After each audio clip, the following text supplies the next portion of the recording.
Tuolol! Mahasiswi kedokteran bantah logika ngaco orang Gerindra.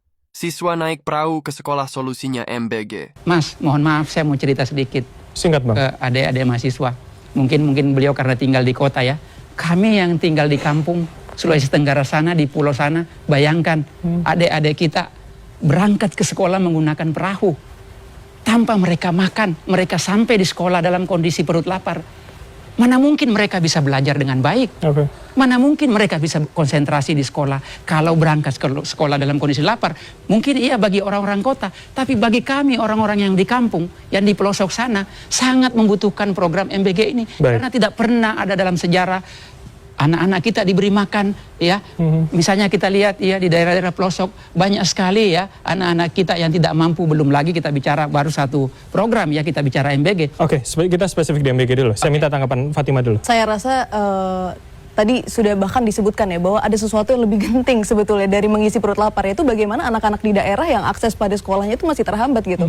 Saya tidak bisa membayangkan ya, saya mungkin orang kota, tapi saya kalau membayangkan pada posisi itu, anak-anak itu, mereka harus sedemikian rupa berusahanya sampai mungkin harus menyeberangi jembatan putus dan sebagainya untuk sampai ke sekolah, dan di sekolah mendapatkan makan bergizi ya, itu menjadi sangat minor ya dibanding bagaimana perjuangan dia untuk harus ke sekolah gitu. Nah saya rasa sebelum kita memberikan yang sunnahnya begitu ya, yang tambahan-tambahannya, additionalnya, yaitu dari bentuk MBG ini, makan bergizi gratis, apa yang wajib-wajib dan standarnya perlu dipenuhi dulu gitu. Menurut kami sih seperti itu. Saya bisa terlibat nggak?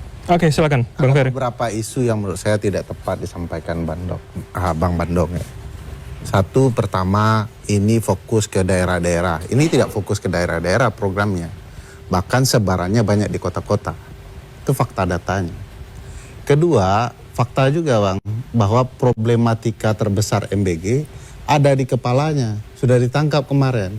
Harusnya jadi evaluasi besar-besaran. Kalaupun tidak dihentikan, harusnya dihentikan sementara untuk dievaluasi secara besar-besaran. Ini Presiden sama sekali tidak melakukan evaluasi, tetap memaksakan program ini. Ketiga, kebutuhan dana kita sangat besar. Teman-teman juga tahu ini soal krisis global dan lain-lain. Keempat, data juga menunjukkan yang dapat keuntungan besar bukan hanya UMKM, tetapi politisi, hampir seluruh partai, kader-kadernya menikmati, ada militer, ada polisi, ada pengusaha yang dekat dengan politisi. Nah, data ini juga perlu dimunculkan agar kita bisa menilai secara berimbang program ini. Lagi-lagi saya tidak ada melihat niat baik untuk betul-betul sementara waktu mengevaluasinya untuk maju lebih baik lagi.